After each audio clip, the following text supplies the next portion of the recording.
Welcome to The InEVitable, a podcast by MotorTrend.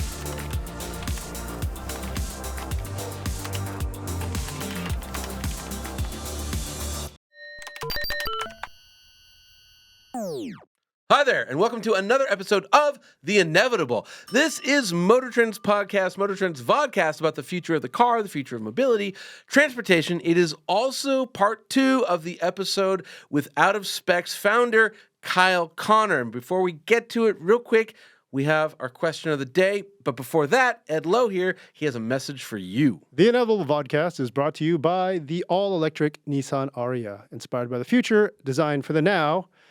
And here we go. Question of the episode. It's a shorty. It comes also from, it's a YouTube comment from the Daniel Wu episode, the second Daniel Wu episode, from Kareem Khan 7140.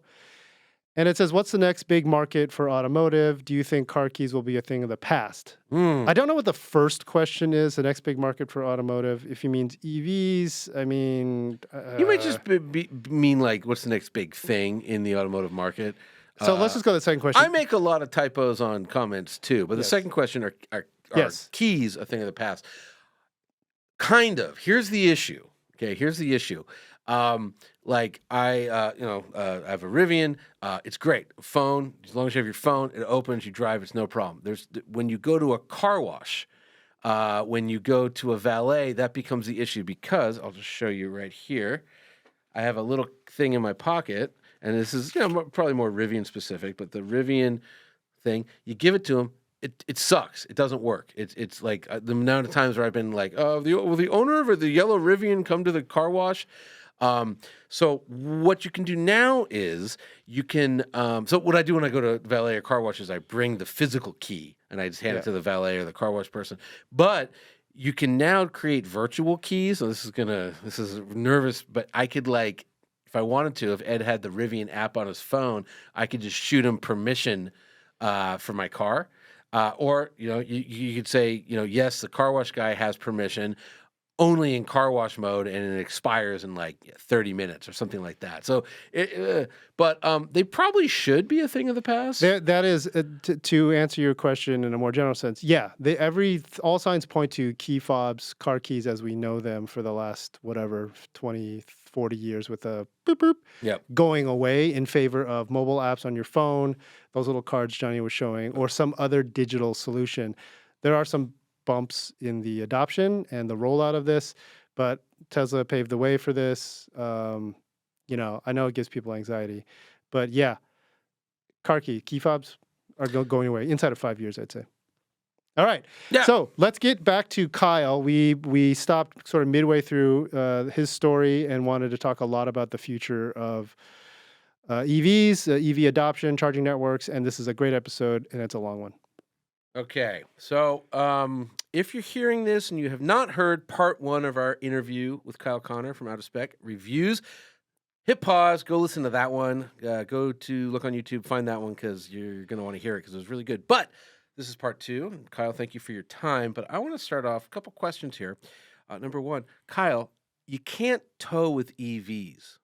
This is what the internet... The internet has told me this repeatedly, especially when we gave the Ford Lightning Truck of the Year. That was there was 2 comments. We'll get to the second one in a second, but you can't tow with EVs. What do you say? You can't tow with EVs. I mean, so the thing with towing with EVs is, to be totally transparent, towing with an EV is not the best use case for an electric vehicle, but you can tow with an electric car because I tow with mine all the time. Do you? Jonny and I both own Rivians for the viewers or listeners who may not know. Can tow 11,000 pounds. You don't even feel anything back there. The question is, how far can you tow? Right. And then what happens when you need to recharge with a trailer at charging stations that are not built for handling trailers? It's not perfect, and it's probably, if you do tow a lot, I would probably caution against an electric car, unless you tow a lot of short distance. Yeah, because a lot of people do tow their horse around town. Or a boat to the lake. It's perfect for that kind of stuff. Yeah. And you did a tow race Yeah. across the U.S.? No, just 500-mile Oh, tow just race. 500 miles. Yeah, Okay. over the Rocky Mountains. Oh, and back. okay. And that was Lightning versus a Rivian? This was everything versus everything, and it was so annoying to watch because, again, this was like, how did you get all these trucks? Oh, you got the Silverado. He got the Silverado, which we need to talk about. Silverado, Rivian, Cybertruck, Lightning. Okay. And you literally towed a truck with a truck, and right? Well, for that one, we used all my. I mean, a lot of my friends have like Model 3s. So we got 4 Model 3s, 4 U-Haul trailers, put them all in the back. But they were like different specs Model 3, so we had sandbags to make them weigh exactly the same. Right. But weight doesn't really matter when towing. It's all about aero. Yes. But when everything's equal, we got to be legit. We like greased all the stuff on the U-Haul trailers. Talk about that for a second. So, in other words, if you have a 5,000-pound load or a 10,000-pound load, the degradation of the range, it really is more aero than it is the weight. Especially on flat ground. In the mountains and towing, the weight starts to become a thing. But once you get everything up to speed, then it's an aero conversation. And I did a video a couple years ago, and it was when we were a lot smaller. I probably should redo it, where I took an empty trailer with just a wall.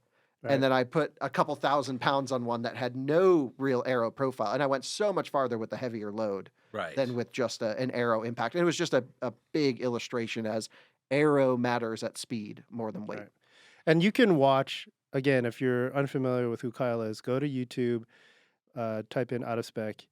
If you type in like out of spec truck tow test, you'll probably find this video, and it goes into details. But if you can just give us a quick sum, like what was like the big revelation about who tows best or EV towing or so one thing we learned, of course, with all the electric trucks that are on the market, GM is taking the throw a bunch of batteries in it approach. And so it has not quite twice, but almost twice the energy capacity of the next closest competitor.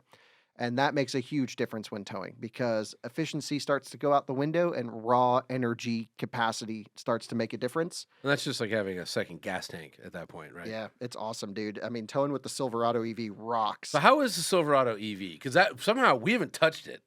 Just go to Hertz and rent one. I rented one for $59 a day or $49 a day. Did you really? That's why we did a cross country race. Awesome. I called up my friend who works for Hertz. He got me the employee discount. Nice. And I was like, unlimited miles. Return it in Denver. Doesn't matter. Treat it like a rental. That's how I got the first one. The second one came from Chevy. That's awesome. Because I had 2 of them at the same time.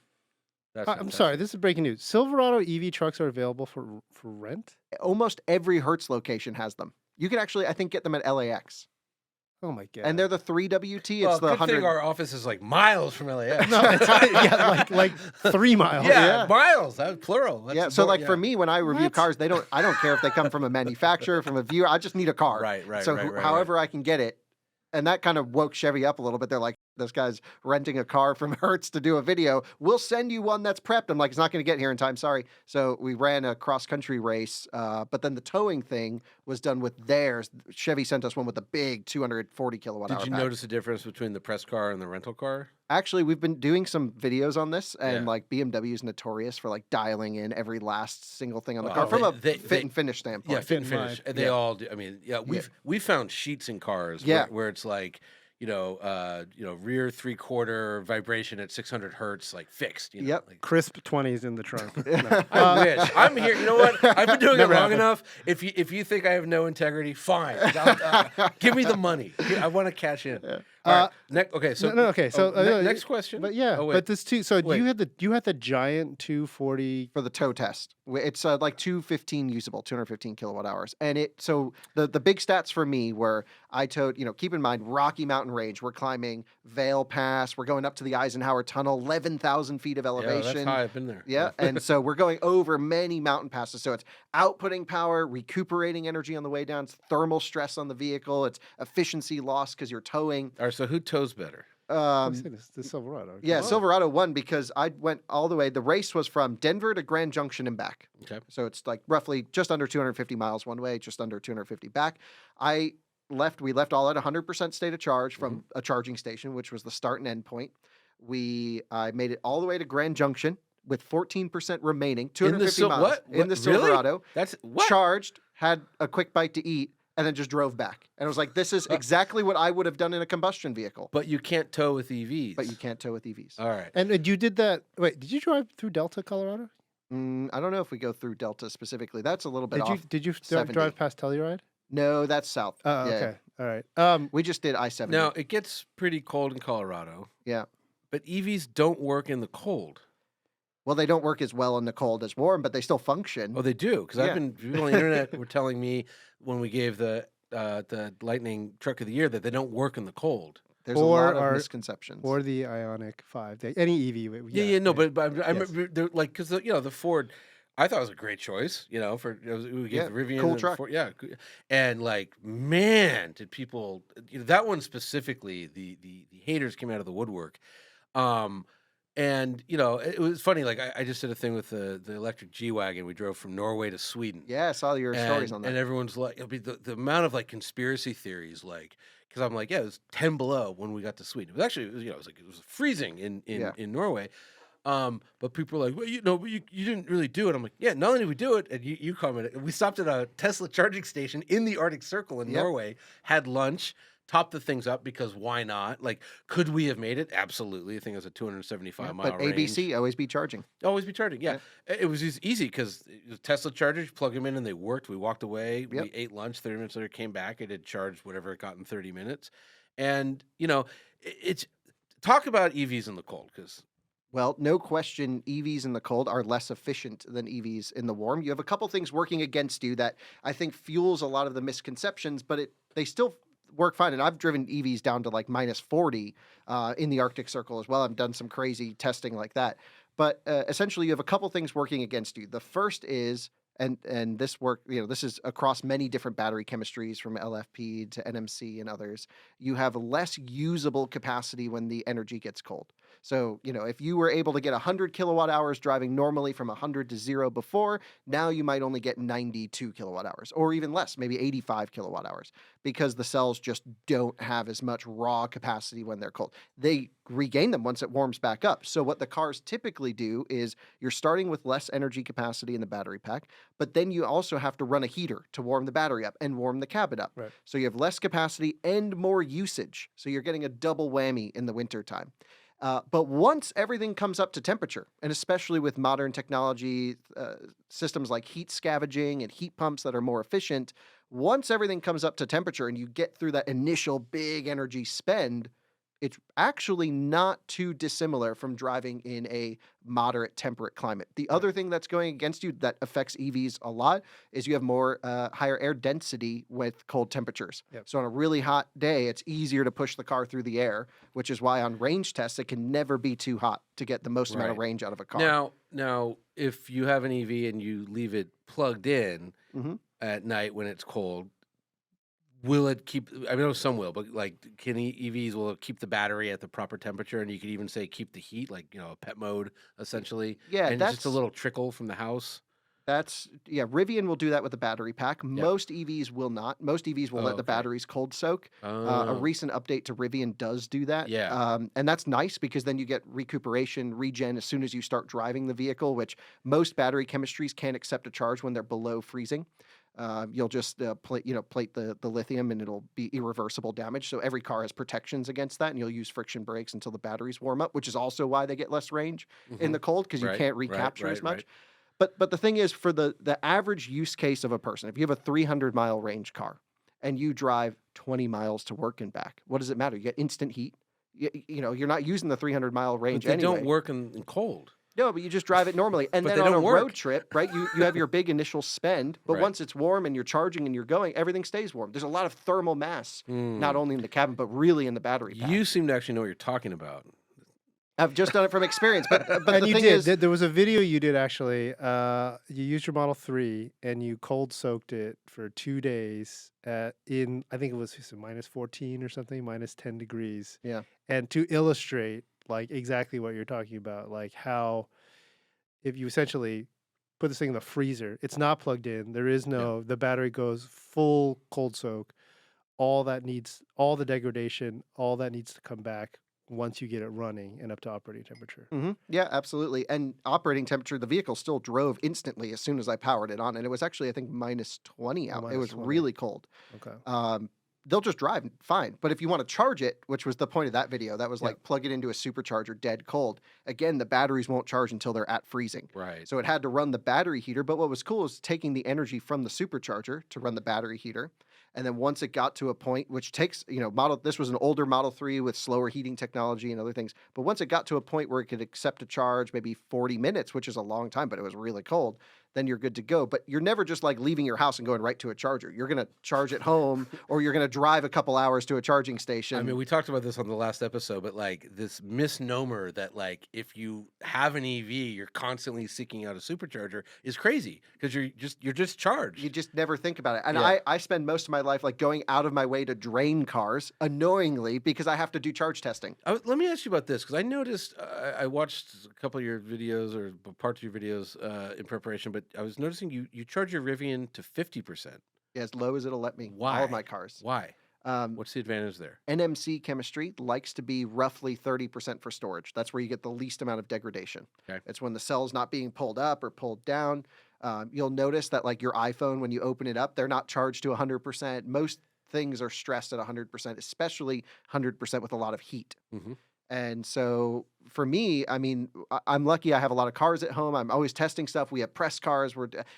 If I'm going on a trip, I know I'm going on a trip and I'll juice it up to 100. I never let the battery limit what I need to do with a car. But if it's just sitting there, 50% is the lowest you can set the Rivian. Yeah. That's the least stressful thing on the battery. Interesting. Because we charge ours to 72%. And when it goes below 20, we plug it back in and charge to 72. And that's 200 miles or whatever, 206 miles of range. Yeah. But you with an LFP battery, you'd whatever? Actually, LFP likes the similar, like around really? half. Yeah, they just have much higher cycle life, and so it doesn't affect them as much. But I'm like super nerd, so I'd still probably leave it low. But the thing with LFP is at least the way Tesla implements them and many other manufacturers is you have to full charge them because that's where they log basically your state of charge recalibration.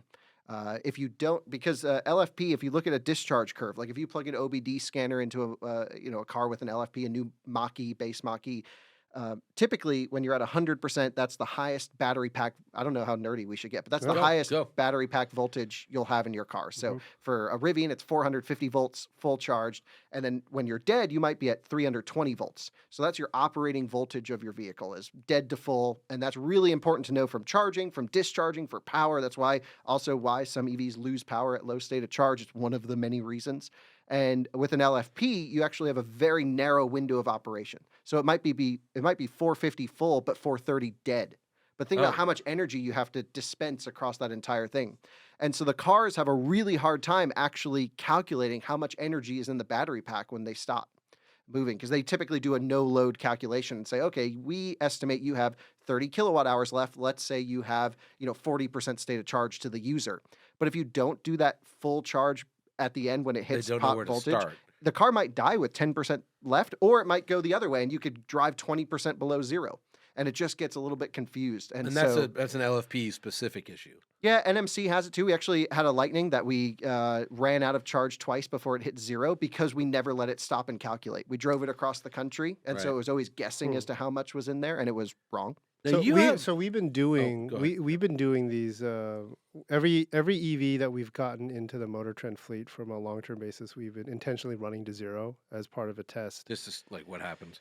As a what happens when it gets close, how far can you go below zero? But it's not repeatable. That's the thing. That's the problem, right? And we're only doing it once because it also takes kind of a long time, and then you got to call a tow truck or or whatever happened to that poor Rivian where the 12 volts died. Yeah, I saw that. Well, so we run EVs to dead a lot. So I have a diesel generator and I put a DC charger on it and tow it behind one of the trucks, and then charge it up on the side of the road, DC fast charging it. Right. Which is see, you're solving your own problems. Part of ours is also to test, because my guy's like, why are you doing this? I'm like, look, it's to figure out what the car is doing. What it's telling the driver when you get there, let's report on it. But then also, what happens if you're just the dummy who accidentally forgot or the Hey, look, I've had but it's a test of roadside assistance is what it ends up being. It's a test of what are the deals the manufacturers have in place with some third party. I like that. And then it's like, who has a good, how quickly do you talk to a human? Is it through an app? It's a lot of stuff. It's a bad day at work though, man. It is a bad day at for work. Tow trucks Yeah, I don't know if I would rely on roadside all the time. I'd bring the trailer out. But most Yeah. people don't have trailers. Sure, but we're not doing it to do consumer representative. It's like a lot of our testing is like a Nürburgring lap time, which is like someone in that car could do this, and it's nice to have that max benchmark. The funniest thing we've learned is actually it's talking to the tow truck drivers, because I'm like, hey, you've been in this business how long? He's like, I've been doing this for 15 years. I'm like, you tow a lot more EV. He's like, oh yeah. I'm like, who you towing? He's like, well, I get some Tesla guys, but it's never Tesla people don't call us because they ran out of charge. They call us because they have a flat tire. Yeah. I was like, what? He's like, yeah. The people who call us because they ran out of charge are Benz and Audi. And I was like, no kidding. I bet a lot of rental customers as well. Yeah. I was blown all away. the Bolt rentals that Hertz is giving out or whatever. These people. Oh yeah, that's a bad situation. Imagine showing up in a new place in an electric car, not knowing how to charge it, and that's the only thing they have left. That's a bad day. Some idiot at Hertz thought this was a good plan because EVs are coming. But okay, keep going. You have more questions. Okay. Are you exposed to, and if you are, how do you deal with anti-EV comments? Because I've gotten to the point where I just go apoplectic. That's my first move. It's just like, you're a smooth-brained moron, because it's, I just like, people just constantly go, EVs are worse for the environment. It's like, oh my God, like, stop it. Is the planet round? The same scientific method is are you exposed to them? Well, if you are, let's try some on for size. What about the Congo? What about the lithium? Yeah. What about the cobalt? Well, I want to learn too. I haven't been there. I want to go to a mine. I want to see what that's like. It's a copper mine. That's real quick. That's aside. There are no cobalt mines. Cobalt's a byproduct of copper mining. So, these are the things I have to learn as well. But how do you deal with? I do a strategy called the post and ghost. I don't really read comments. Nice, good for you. And to be honest, when I do, our audience, we're so in the nerd weeds that we have a really supportive audience that gets it. And I'm not Mr. EV. I'm the last person to convince someone to drive electric. I'm like, if you don't buy the car that makes you the happiest, that makes you the most comfortable. I'm not here to convince someone to drive EV. Yeah. I don't care. I'm a combustion guy too. I'm a combustion enthusiast. But at the end of the day, I can only present what I'm finding through my testing. Right. And if you take the time to watch the video, hopefully you'll learn a little bit about electric cars with me as I learn. And if it doesn't fit your lifestyle, or if you don't perceive it to fit your lifestyle, one car is not going to make the big environmental difference that everyone is making sure it does. There is some internal rage that's starting to come out, though, that you have, that I feel when I read, especially comments on other publications.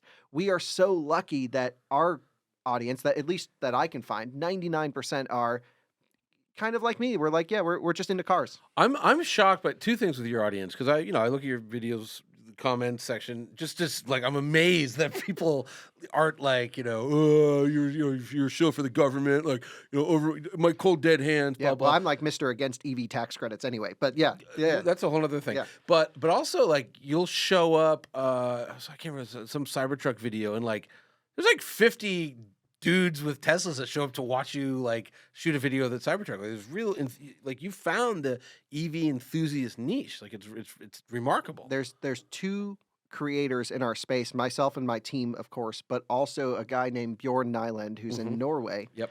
And I feel like we have a very similar audience. We have a similar take to EVs, and I've been a huge fan of his channel. We're friends, of course, and it's great. So we have this niche of like, we're just car testers, and we're just making up things to benchmark cars against, because those are stemming from real world user conditions, and we want to see how the cars do against each other. And we don't really stray into the topic too much of electric versus gas or all this stuff. And it's something I want to learn more. We're starting an energy channel, which is how we produce and distribute and store and use our energy. And that's more of an educational thing for me, because those topics, mines, things, I want to go back. I want to go see what that's like and show everyone. So this podcast I listened to about you from 2019, you were kind of at the start of this journey without a Spec, and it was the mission statement, I think you said, was sustainable transportation and the exploration. So when we talk about all of this and all the feelings about this transition, and then you're reviewing the products, and you get a truck from Chevy that has a 200 plus kilowatt hour battery. I mean, how do you feel about, philosophically, that's not like it's like a Hummer. It's not the most efficient vehicle. America, baby, it's like V8s. Put a big ass battery in there. But like it's not good for the environment, but like neither would a diesel truck be, I'm sure. I'm sure that in many cases the EV's worse, actually. So what? No, so I don't know. I don't. no, That's not- the thing. actually, I just don't know. It's one of those funny things. Like, not. No, it's not. Okay. Now, oh boy, we did a great one with Dr. Emily Fisher, who's a climate scientist in Colorado. You should look her I up. should hook She's up with super her. cool. Yeah, that's great. But like, she kind of put all that to bed from a scientific point of view. From an emotional point of view, sure. The way batteries are made currently, which is changing, but currently it's not great. But once that EV goes past 40,000 miles or whatever it is, they get greener. And as the grid gets greener, the EVs get greener. And as you stop, shipping oil back and forth around the globe, those Absolutely. emissions get cut. Well, so I it's just, just I, an- it's I, a it's interesting you go to that one. Pretty obvious too. The other one though is Kevin Zinger when he was on. We had Zinger, yeah, the but he's- manufacturer. No, hang on. He's also trying to sell a big V8. No. Zinger does 3D manufacturing, 3D printing. What's it called? Additive manufacturing at scale for automotive. Right? That's this crazy stuff. And yeah, his car is essentially a hybrid supercar, but his daily driver, Bolt EV. Why? Yeah. Because it's the most efficient. He's like, I don't care. I got home charging. I don't care how fast it charges. Yeah. But size of vehicle, footprint plus battery size. Yeah. This is actually the most efficient vehicle you can buy, and it's also really cheap. Bolts are great. Do you have any? Is this still Model 3 for you in terms of like the value, performance? The car that I experience recommend to equation? most people is the thing, especially if it's their first electric car and they're not a nerd. I always think of like my mom. Could my mom get to this charger and get it to work? And a car, even though 99% of the time might just be a commuting tool, what if you have a wedding you have to go to Sure. or a death in the family? Things You happen. have to go places. You buy a car, Yep. you're spending more money for an EV over an equivalent combustion car in many cases. It has to work. You have to go places. Tesla Supercharger Network's the easiest one. Okay. So So now that other cars are using it, and if they integrate it as well as Rivian did with their software, I can now feel safe about recommending other vehicles, of course. so then a variation of that question: if you're going to recommend a person one single car, Yeah. what's the powertrain? Like this is you get one car. Oh, I think electric. Still? Yeah. Okay. I- Not a plug-in hybrid. You're famously not a plug-in hybrid fan. I'm not a plug-in hybrid fan from a car enthusiast perspective, Right. because you get the worst of just both. electric motor and Gas and motor. the gas motor. And because I'm like have Mr. Mechanical sympathy, when the electric motor dies and I need to merge on the highway and it's minus 10 degrees outside, your foot goes past the kickdown switch and you're waking that turbo 4 up at full boost. Yeah. And I'm like, And good you sh- morning. and you're also, not only is it bad for the engine, but it's bad for the environment because you are spewing out when an engine cold starts and the cats don't get a chance to warm and it's at 5,000 Super RPM. dirty. You're just spitting out carbon monoxide and NOx and everything else. If you're listening and this is like a revelation to you, this is hilarious because this is a counter to the main narrative going on, which is Toyota was right. It's always been hybrids and plug-in my hybrids, God. which I like your mechanical analogy. Mine is that just fundamentally, if you don't care about that, it's more complex. You now have two systems to worry about. You not have to worry about internal combustion or EV. Now you got to worry about both of them.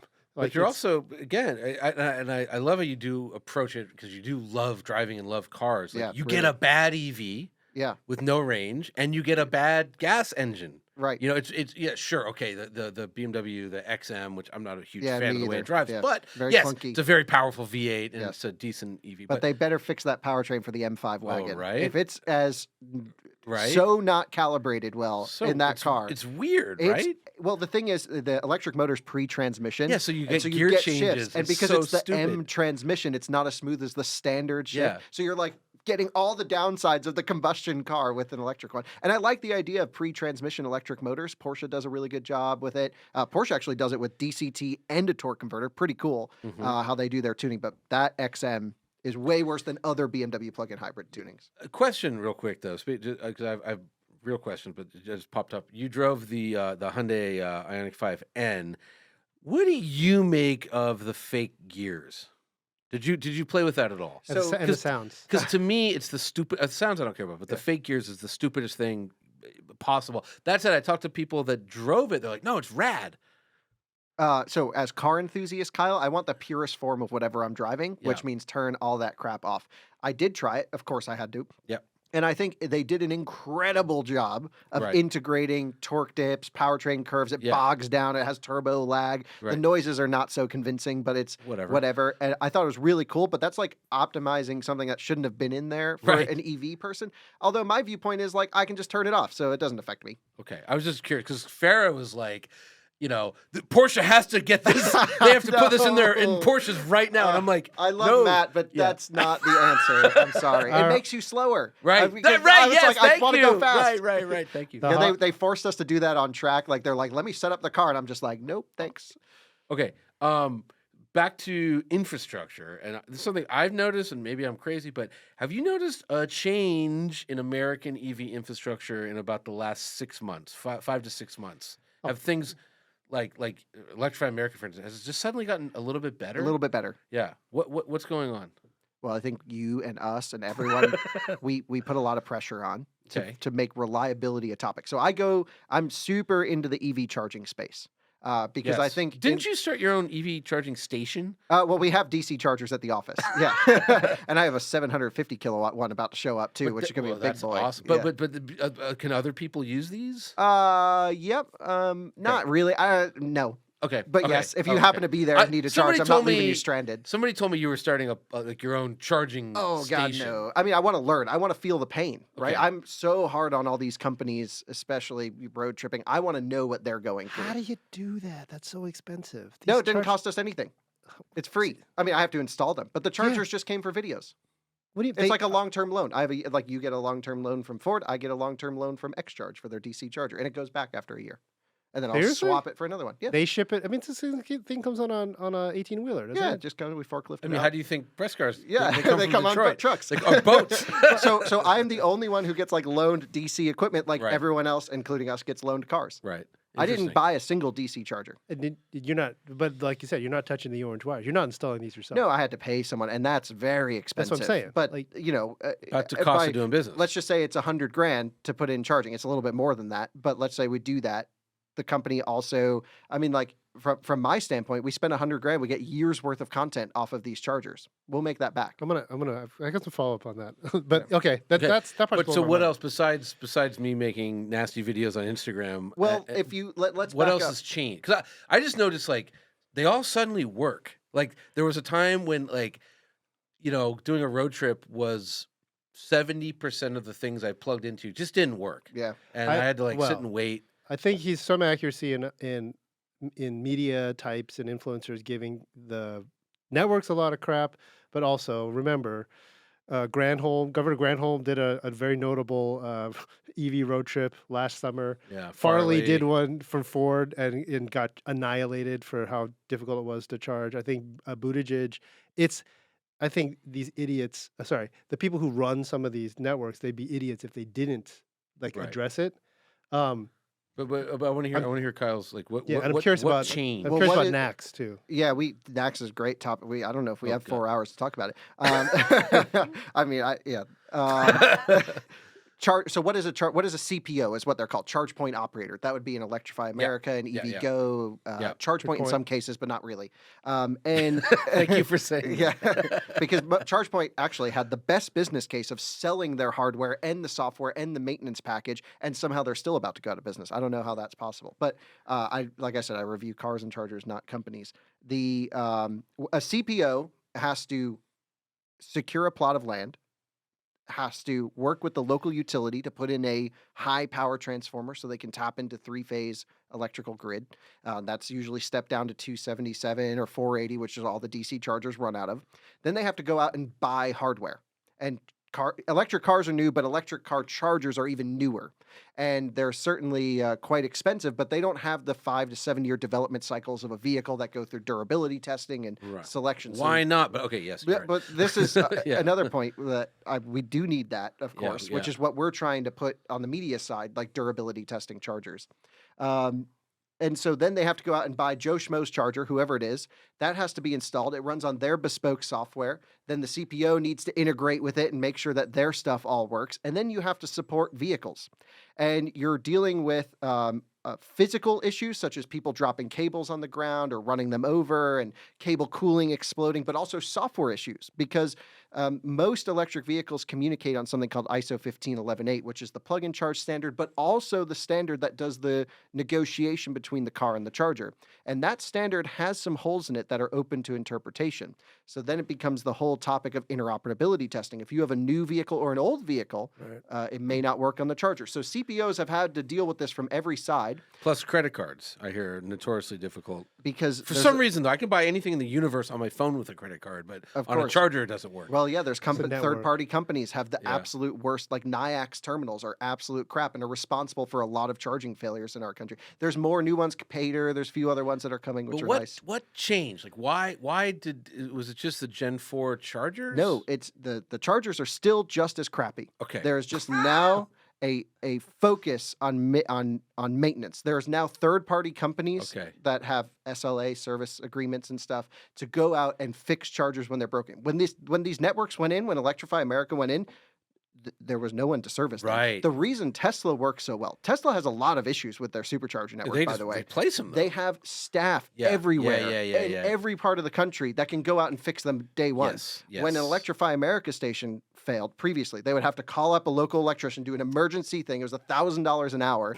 send someone out there. I've never seen a charger before, watch a training course, mess it up, do it wrong, and then you have to coordinate. So it's just all chicken and egg stuff. So now the process of like the industry, the electrical maintenance industry catching up to fixing chargers is kind of there now. Got it. So it's a business case. Because I had this experience when Ed and I went to CES. I drove out, took a Lucid, and I took the 18 cell Lucid pure, so it didn't have quite the range I was used to. So like I kind of had good efficiency. Good efficiency, but I was speeding. So, yeah, sure. Yeah, so, but I had to charge. And Lucid told me to go to EVgo in Baker, California. Oh, God. Which I said... the worst place on the planet. Which I said one day the Peterson Museum, when they do like, what was charging like in 2023? They will just airlift that because it's like... every different type of charger, hardware. Yes. But I think there's a 350, a 150. That's it. 50, and then 4 50s. Yeah.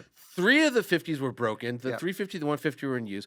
No toilets, no shade, no trash cans, no water, nothing. But then because the car told me to go there, but I drove past this new EA flagship site. Yeah, I went there. 12, and I plugged in and it worked. And then I was like, no way. So I unplugged, went to another one, plugged it in. It worked. I plugged it in a third one. It worked. And I looked at everyone's car. I was like staring in people's cars. Like it wasn't the fastest, but they were all, Well, that's the other kilowatts. thing is, what do you classify as a successful charging session? Is it the car gets everything it wants, or is it you get a reasonable charge? What constitutes a reasonable charge?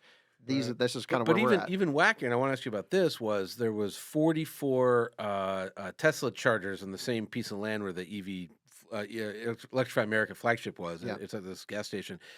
That was on Sunday. When I drove back on Thursday, there was 88. Right, they put in all the V3s in the back. And that was right. Actually, that CES trip is when their battery burned down at Baker. Oh, is that what happened? Tesla has these mobile chargers to help with like extra demand, and they wheel them out, and one of them like completely burned down in the back of the station. You got to break a few. It's really good. But so how come?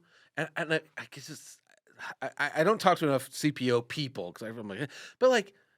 Tesla puts in 12 to 44, at a time chargers. Electrify America does 3. There's one by my house, and uptime might be 100% by this point because it's just like all day, every day. There's 3. There's 3. Everyone in LA has an EV. There's 3. Why didn't they put in 12 or 20 or 80? Oh, I don't know if we have enough time. But first of all, when EA put in their thing, there was no. I mean, first of all, just getting chargers was tough. They went to 4 suppliers initially. Okay. That turned out to be a disaster. They couldn't get orders fulfilled. They were getting crap chargers. They're now down to 2 and honing in on 1, maybe adding another into the near future. And they're ripping out a lot of the crap that they were forced to install. Yeah. That just never worked and was really a problem. So they're trying to consolidate their hardware. But the thing with Tesla, like why do they have so many, of course, is they build their own hardware. Yeah. Right. And they build these really cool prefabricated supercharger units. They're called PSUs. Yeah. They build them in blocks at their Buffalo factory, and they just drop them in everywhere. Right. But why, if you're Electrify America, why, I mean, I don't care if it's hard to get. Why put in 3 when you can put in 12? Cost, of course. They had a certain just amount they had to cost, yeah. spend. It's very expensive. The third-party charging companies knew they were the only ones supplying. So you have some like, CPO sympathy. You feel for these because I'm just no, like at the end of the day, I can understand. I think I understand more than the average driver what they're going through. But if they're providing a service, it better be good. And I mean, we beat the crap out of them too because it's unacceptable. It pushes EV adoption back. It's insane. But charging shouldn't be hard. But the manufacturers aren't helping. Like it's insane. But they're starting to get on board. I mean, there's 10 very years few too car late. makers that are totally into it, and we don't need to go super down that path. But a lot of them get presentations that are fed from the CPOs that are just wrong data. Yeah. And that's where the Rivian grading thing is really cool. You want to talk about that? Yeah. Okay. Talk about Rivian grading. Well, let's talk about how you tried to do some grading of your own. You did rate your charge. Rate your charge. And but you shut it down. Yeah. So what was? It's a lot of work for no money. Okay, so can you just give a nutshell? Like you were trying to crowdsource, right? People who were having poor experiences or having an experience at a charging network to send you information or rate it via an app. I feel like rate your charge is the number one catalyst as to why reliability is the most talked about statistic when any CPO talks now. Mm-hmm. It's because we actually put third-party verified data with video and photo evidence right in the face of all the companies. And we would send them emails every month. Here's how you did this month. We'd grade everyone against each other. How did they respond? A lot of them, I think, were very appreciative. The people who work for charge point operators don't want charging to suck. I think they're not going out saying, let's cause everyone a headache this weekend. I'm going to say something. I think for about a year, EA did feel that way. Well, I don't disagree. And there are certain people in the company that I don't really get along with at all that are not there. The reason I brought it up was because when I started doing this, like the PR guy would call me and be like, do you want to meet with our CEO to discuss your issues? How many meetings can we have? And I'm like, no, I want the chargers to work. Yeah, that's what I said. I don't want to have a meeting. Mike Moran. I didn't even say it. Okay, I will. I don't care. Whatever. That's who would call me all the time. Kyle, we noticed you had an issue. I'm like, just fix the damn charger. Yeah, right. Now they got a new guy. Similar experience. Okay. Okay, so you started this thing. It didn't work out because it was a lot of work for no. I mean, how were you trying to monetize it? It was not meant to be a business case. This was just, we are representing the EV driver, where we have a large-ish following in the EV space. We all are pretty technical, our audience. Let's just put a huge focus on finding issues, reporting issues. A lot of times the CPOs didn't even know when their chargers weren't working. And I think it did its job. How is that possible? Oh, well, that's another 4-hour conversation. But there's a lot of holes in this. Charging is incredibly complicated for something that should be so easy. And it's important for the viewers at home, really, that are maybe listening, is that when you charge at home, none of this really matters. Yeah. Yes. I have a question. Okay. What would be so bad? What would be so bad about having a dumb fast charger? Like where it just plugs in and it works. And I'm making this up, but everybody with an EV, you pay, a penny a month or whatever, and everybody, it's a pool, and if you use it, great. Could you do a dumb fast charger, or because of the JSO standard, there's so much handshaking that has to take place? Oh, between the car and the charger, there's no way to get around that at this point. Really? And there's also older vehicles that won't ever support the newer standard, like i3 and eGolf only speak something called DIN 70121 versus ISO 15118. So every charger into the future has to also backdate support for all the existing vehicles on the road. And so there's always going to be this negotiation process. But what I've really been looking for in the market, and I don't think we've seen it yet other than Tesla, but we don't actually know what Tesla's selling their equipment for now. It's certainly a lot more than what Tesla says they put on their permits for the sites. We just need the Toyota Corolla of DC chargers. We need something that's reliable, that's Ubiquitous, a reasonable speed, that's works. inexpensive. You throw them everywhere. And I don't think we've seen that yet. What would be reliable speed? I think 150 kilowatts is reasonable, and it's important. My audience is screaming at me right now because they're like, you can't really measure chargers in kilowatts. It has to be amps and voltage. Sure. But our audience isn't screaming that. Yeah, they're wondering why we're still on this topic. Yeah. And by the way, we're running out of time, so I want to move real quick. Can you just give a quick summary? I know, as you said, you need 4 hours, but NACS, right? It's the Tesla, formerly known as the Tesla Supercharger System. This year, last year they changed name to North American Charging Standard, and then Ford announced that they were going to join.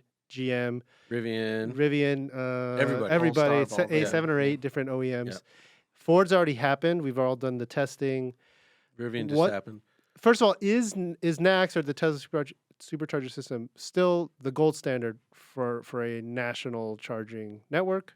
So the supercharger network is, Okay. but it doesn't support every vehicle perfectly, which Right. we can talk about.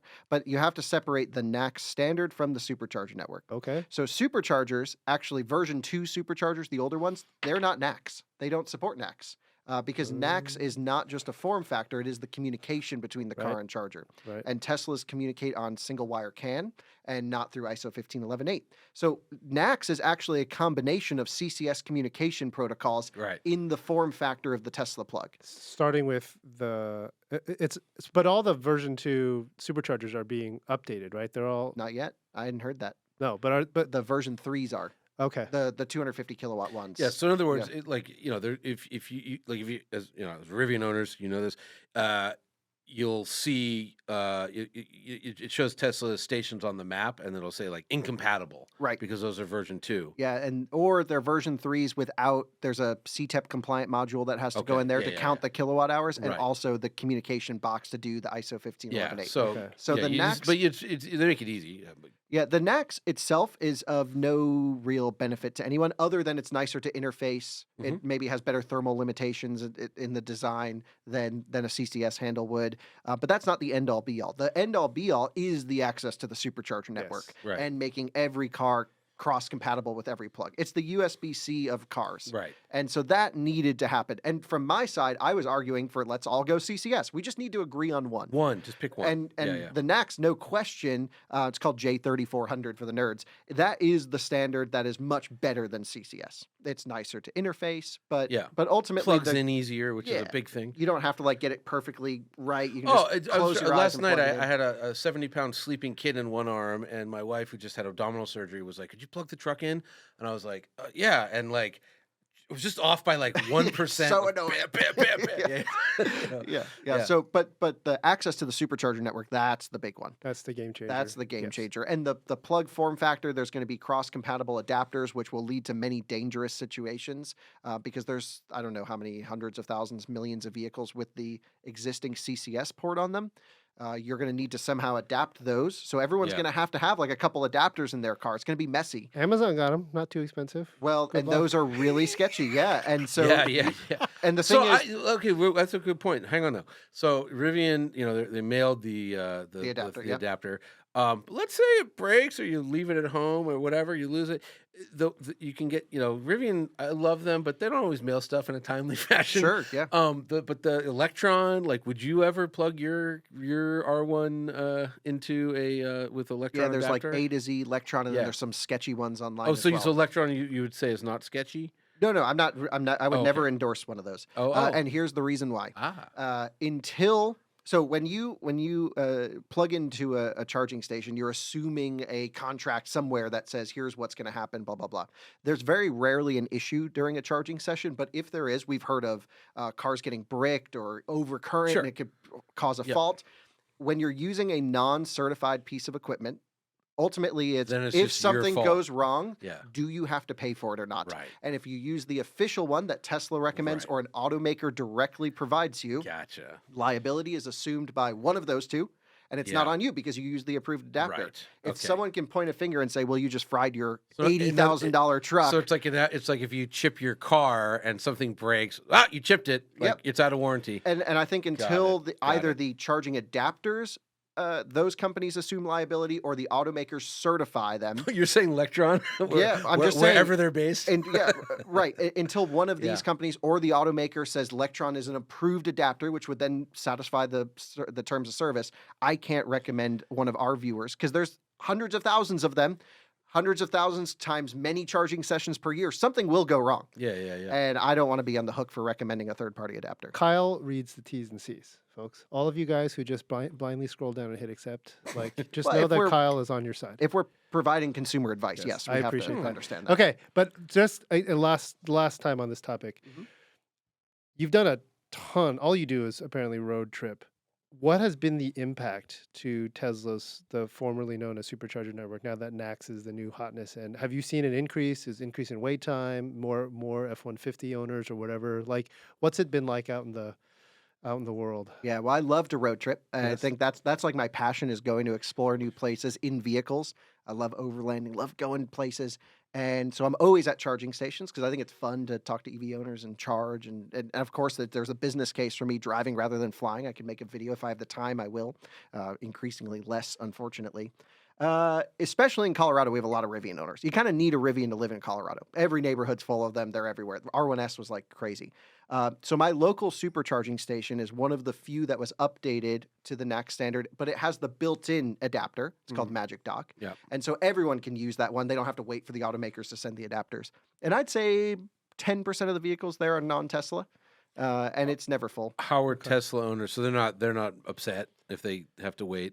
I'm sure there will be an outlier. I've heard of individual issues with one Tesla owner freaking out that he saw a Rivian there and called the cops on it. Like, Yeah. So like, there will be issues, of course. I've but I've done it once so far, and I just had a bunch of Tesla owners like, "What do you think of the Rivian?" You know, that was. I think this has been going on 6 months now, or even 8 months for Magic Dock stations. Most Tesla owners are starting to be like, "Oh, okay, this one's opened up." Right. And especially the non-California Tesla owners, they're still pretty enthusiasts. Like they're in the know. And unless you drive around here in LA, this is a normal car for people. But in Colorado, like you did research to buy an electric car because you live in a harsh environment that's rural. And so you know what's going on. You're in the know. And in general, I would say it's a very positive response. And I think it actually opens up a lot of vehicle purchases beyond Tesla. I think this was a huge key selling point for Tesla that they just opened up. Interesting. Let's talk about Rivian. So I've heard you say many times that the Rivian R1T is your favorite vehicle you have. Is that correct? Yeah, I think objectively it's the best. Yeah. How did they get it so? Because again, fellow owner, I was actually at a buddy's house who has one, and I'm the one bringing it up to people, and they're like, "Shut up about your freaking Rivian." But he was sitting there, we're just outside having a cigar, and he goes, "Man, I gotta tell you, every day, like," and he has a lot of cars. He's got some cash. It's like every day I look forward to driving it, and every time I get out of it, I love it more than the morning. And like, what did they do that got it so right?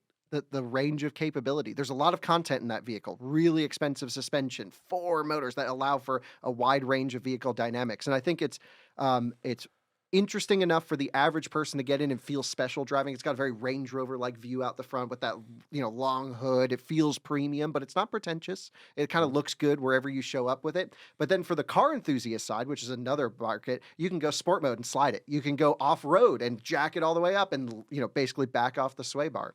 So it's kind of one of the very few vehicles, and it has a bed that you can put things in. It's one of the very few vehicles that's premium, is not a bad look, in terms of showing up to places. You don't look like an idiot in a Cybertruck rolling up somewhere. And Says the Cybertruck owner. Yeah, but I tinted the windows on that thing so hard. But then also, like, it satisfies the inner car enthusiast of people because you can have fun, you can do things and go places. Okay, so we asked Instagram for some questions. Didn't get many, but here's one from some made up stupid name, RT blah blah blah 838. Any insight? Say the name. He asked you to. Gee, I can't read. Okay, Here, RT. It's a stupid name. Oh, sorry. It's R1T168. That's probably his VIN. Okay, R1T1638. Okay, that's an early guy. I'm 5020. Any insight or guesses about the R1 refresh? Which goes with another question I want to ask.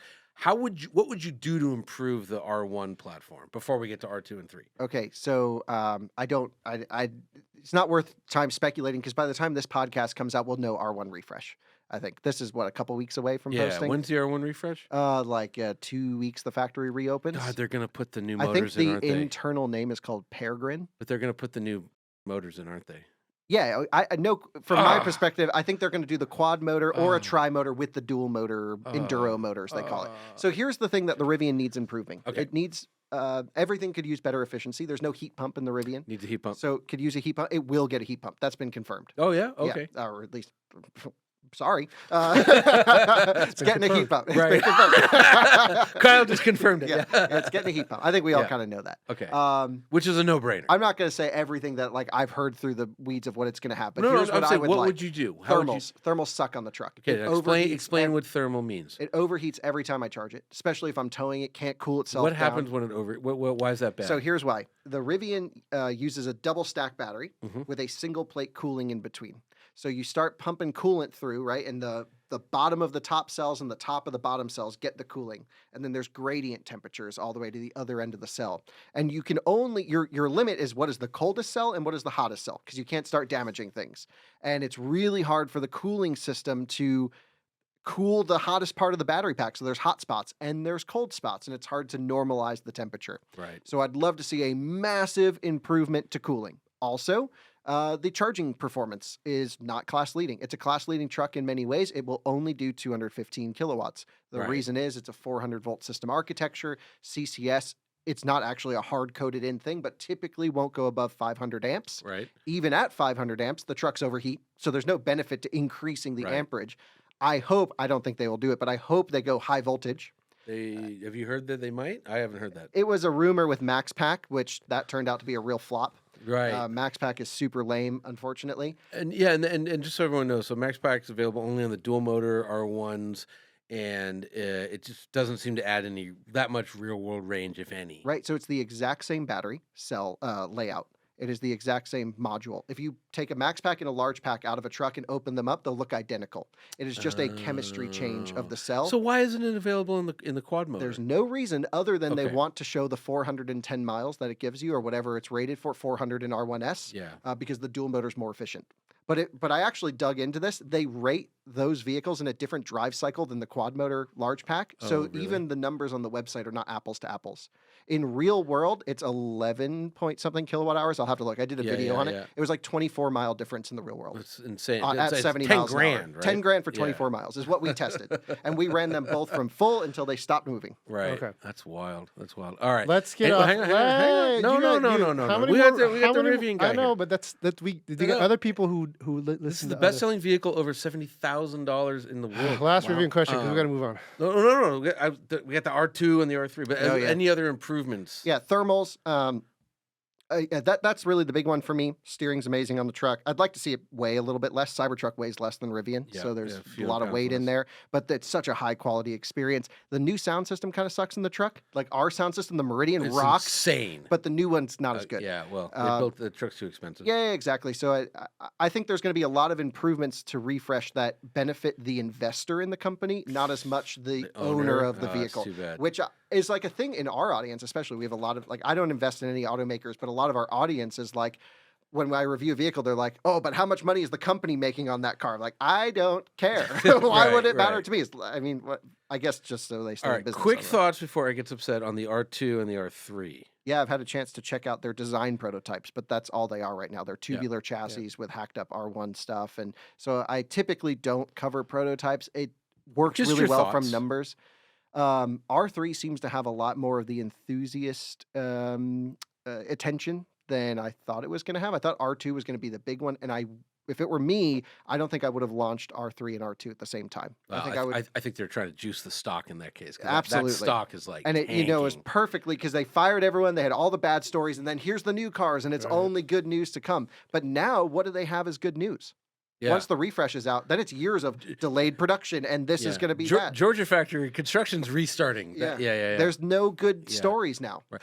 Real quick, will there be an R2T? Because they've only showed SUV. So you think they're done with trucks? The R1T is small enough.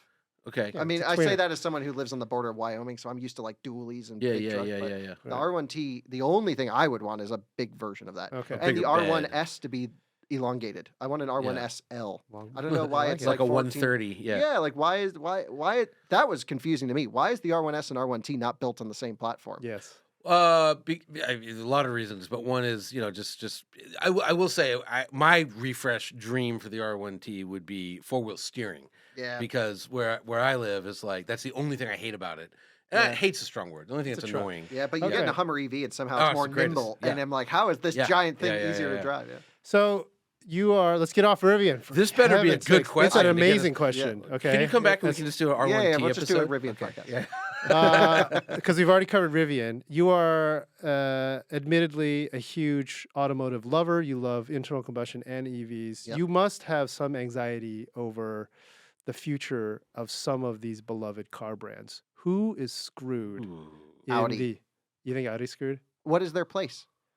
I would just, I mean, this just comes to mind because I was having this conversation. If you look at the Audi electric lineup as an example, they have MLB Evo platform, which is their full-size Q8 e-tron. They have J1, which is Old e-tron Taycan. GT, yep, which they now are updating that car. Yep. You have PPE Q6 e-tron, you have MEB Q4 e-tron, and you have SSP, their new whatever's coming. What is an Audi electric supposed to be? Which one of these is the brand's DNA? They're just pulling from different places in. But so that's an indictment of VW Group. But hang on, real quick. I would just say before that, Audis were made from MQB, MSB, and MLB, and they were great. Yeah, but their core technology is headlights, and it used to be engines, but now the powertrains are coming from different parts of the group. So, but can't you apply that criticism across all the VW brands? Is what I'm saying. Yeah, it's too complicated. Okay, all right, moving on. I don't think VW Group's going to fail. I mean, I think they build some incredible products, but I just don't understand Audi's place personally, especially with the EVH, because they all drive differently. They have different strategy on one-pedal driving, different interaction. No, that's a good point. I mean, I would just say, Audi, they built really good cars for a long time, and then their design hit, and they, the giant grille. Now, if you're the giant grille company in the age of electrification, where you don't need a grille, it's sort of it's a good company car. They got to rework their design a bit. Yeah. What about Tokyo Inc? What any particular Japanese car companies where you're like, holy moly, what's going on? A lot of them. I think actually Toyota might have a pretty good approach with this whole, as a large, they're global market. We're very localized here where like EVs can kind of work. But if you look at, Southern Hemisphere especially, EVs do not work. Yeah, India. Yeah, of course. And so it's like, as a global decision, I think Toyota might actually be onto something here. It doesn't, I'm not pleased about, I mean, I'd love to see like what would these, obsessed with quality and really great engineering Japanese companies, what would they do if they put some effort into an electric car? Mazda gives me hives. How's Mazda going to survive? Yeah.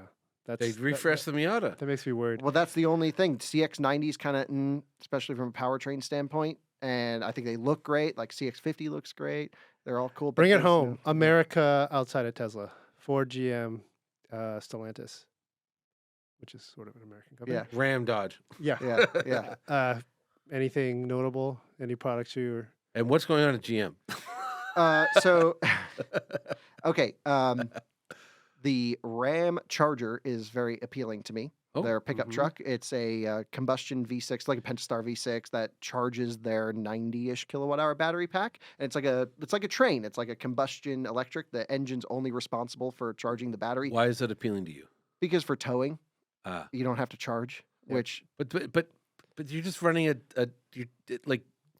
Yeah, but so I just did the Silverado over the Rocky Mountains, right? I think we talked about it in the previous episode. Oh, it was this episode. Oh, was it this one? Okay. Then when I got to my 250-mile trip, the charge port's in the back of the truck. Well, I have to back into a charging stall. There's no pull-throughs. Right. There's very few. So I had to unhook the trailer, drive the truck around, charge it up, versus if I could just like pull up to a gas station, which are all pull-throughs. Yeah, and it's the proper, technology for towing in that case. Okay, fair enough. There's so much energy density in fuel. Okay, what about the Dodge Charger, I guess, or whatever it's called? That is like the buyer of a Dodge Charger is the least likely person to buy an electric car. Right, they're doing fake gears and crazy sounds. Yeah. They only electric vehicle Stellantis sells in America right now is the 500e. Yeah. And we just had it on test, and it just bricked itself. Oh no! Yeah, it wouldn't charge. But we had to pull the 12 volt, get it going. We just had the head of North America here. We should have. Amir. But Amir Ahmed. You ever hear of a vehicle called the Horsey Horseless? No. 1906. So it was a car, but they put a horse head in front of it. So back in your heyday of reviewing cars. I love it. Wow. I guess I am 20 years older than you. Wow. I used to make these jokes to Kim. No, this is great. Yeah. So the old guy car joke, what you do is you go, whenever you want to insult someone, you go, hey, you were around for that Lincoln thing, when they shot him. So Horsey Horseless, they had a horse head, and the idea was it wouldn't spook like horses coming towards it, and then the driver of the car would feel more comfortable looking at the back of the horse head. Oh, interesting. That's fake gears to me. Yeah, totally. Okay. But Ford. How's Ford doing with EVs? So Mach-E, not great. Okay. It was a very Gen 1 car, lots of limitations, not really.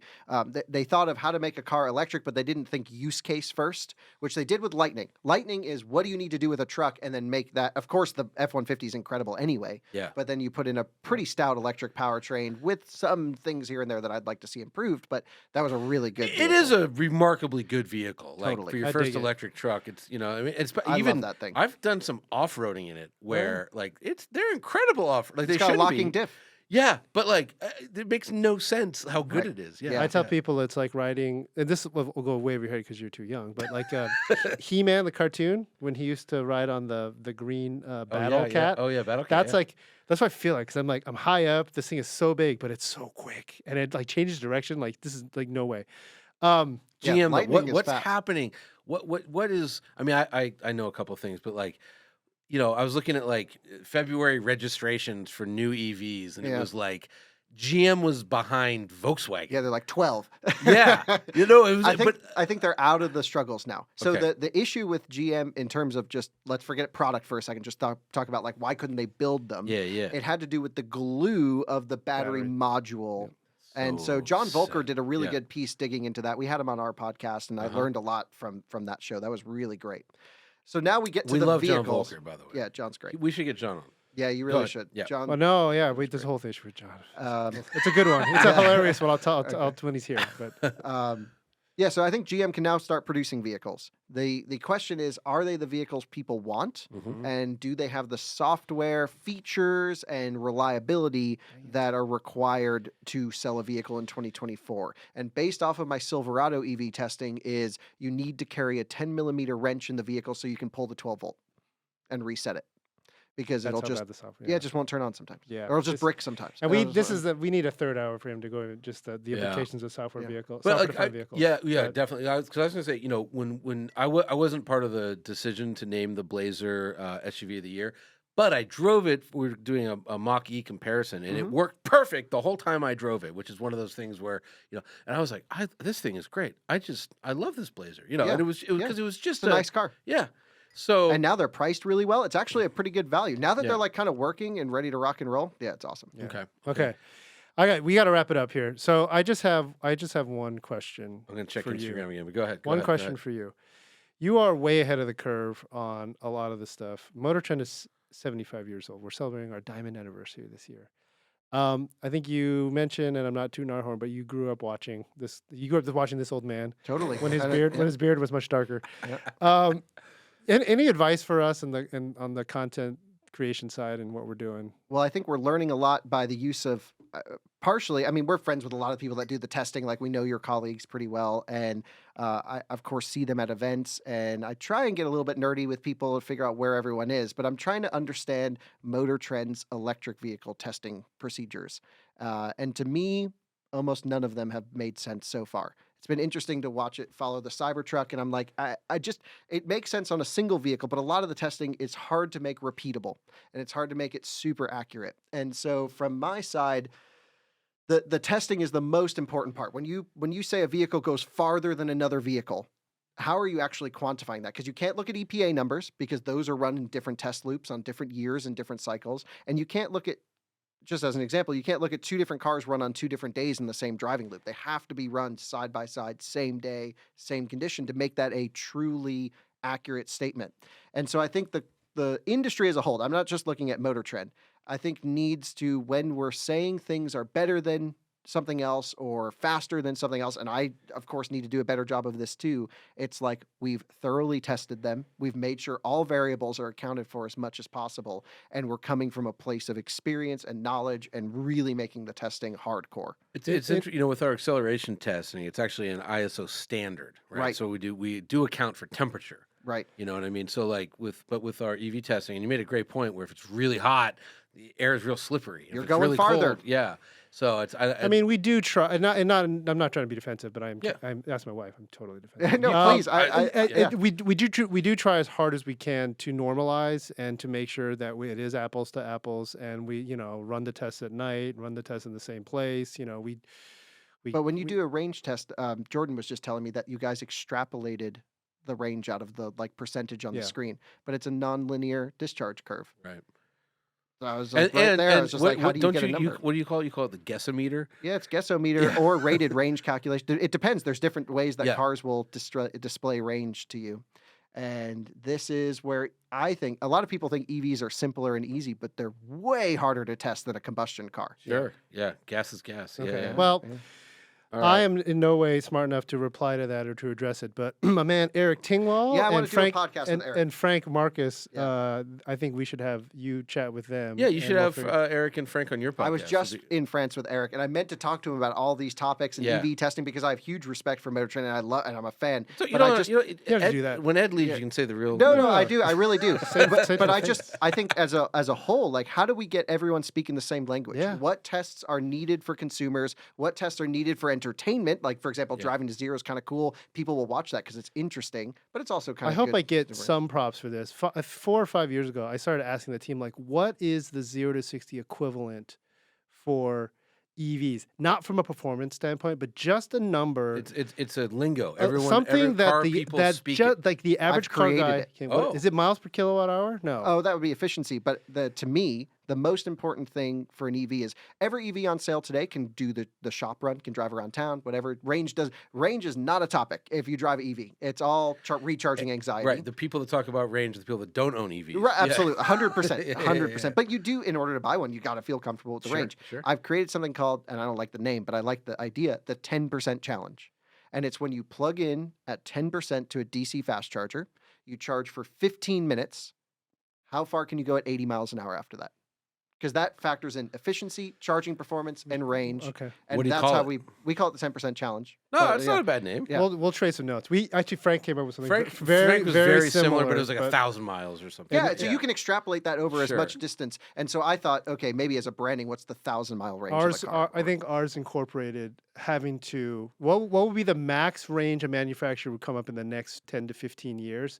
You go beyond that, so you have to incorporate at least one full charging cycle. Yeah. And then it was a time-based, like time to that distance. Sure, and I think that idea of incorporating recharging and driving, and we run the test. We get every vehicle preconditioned into a full-speed charger, plug it in at 10%, then drive at 80 miles an hour in a loop so it dips down back to 10% right by the charger, and we have a whole procedure list of how to do it. We need to contract you for the test. Yeah, I'm happy to help. I would love to. All right, last question. All right. Okay, Kyle, describe the car market, the new car market in North America to us in 15 years, 2039. What are we looking at? I don't know. It's either going to be hardcore electric or not. I think probably hardcore electric would be my guess. I think we're seeing these waves, but overall the general trend is more and more electric. I think we're going to see a lot less range from vehicles, a lot faster recharging, a lot less mineral use, a lot less stuff in cars. We're of course going to have the crazy high-end performance stuff and truck stuff that will have a lot of capacity, but things like Bolt might only have 100 miles of range. It might be all you need, and it could be really cheap.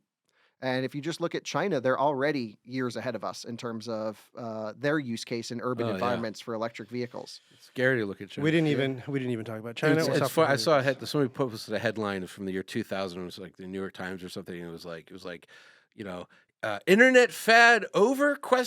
Like lots of people are logging off. Yeah.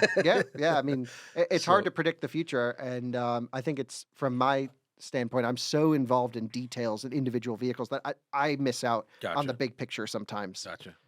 All right. Well, we went way over time in the second episode of this, and I knew we were going to go over. And we need more time. We need more time. China is actually. We got to talk about China. Yeah. We got to talk about software-defined vehicles. Great. We I'll be here tomorrow. We got to talk to Kyle again, preferably when there's AC. But that'd be great. You kept your hoodie on the whole time. Hey, I can't. The audience would freak out if I take this thing off. I want to thank Kyle Connor, Out of Spec. Check him out. Just Google Out of Spec. You'll find tons of stuff. Learn something. Thank you so much. Thank you, guys. I appreciate it. And glad you guys are doing a show. Glad MotorTrend's going into the electric age. And hell yeah.